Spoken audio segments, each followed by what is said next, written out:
श्रीमंदिर में चतुर्धा मूर्ति सेवा प्रवेश कले दैतापति सेवायत।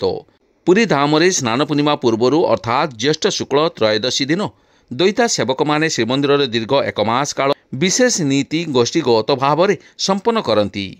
त्रयोदशी रात्रर बड़सिंहार भोग पर पहुड़ आलती हो श्रीमुख खंडुआ हेबा परे दैता माने भीतर को जाई बाहुट कंठ करती। तत्परे कोठ सुआसिया माने चारमाळ बंधा कार्य आरंभ करती। चारमाळ बंधा कार्य समापन परे चतुर्दशी दिन दैतापति माने दिए को सेनापटा लगी कराती। से दिनर दैनंदिन अवकाश नीति सकाळ धूपठारू बड़ सिंहार धूप जाए धूप अणसर पिंडी रे बड़ा हुए और पूजा हुए। अवशिष्ट नीति होई पौड़ आलती हुए।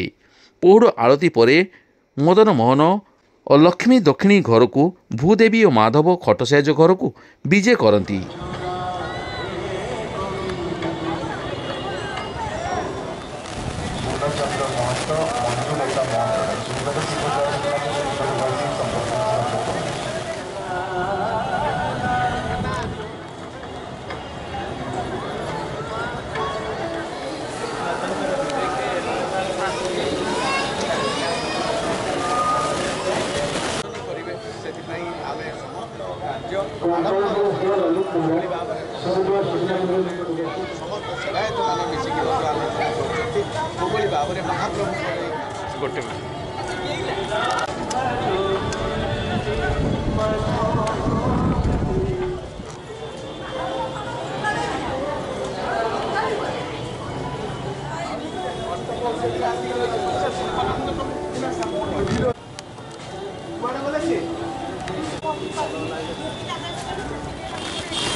ପାଠ ମଙ୍ଗୁଳା ପିନ୍ଧୁଛନ୍ତି ଆମେ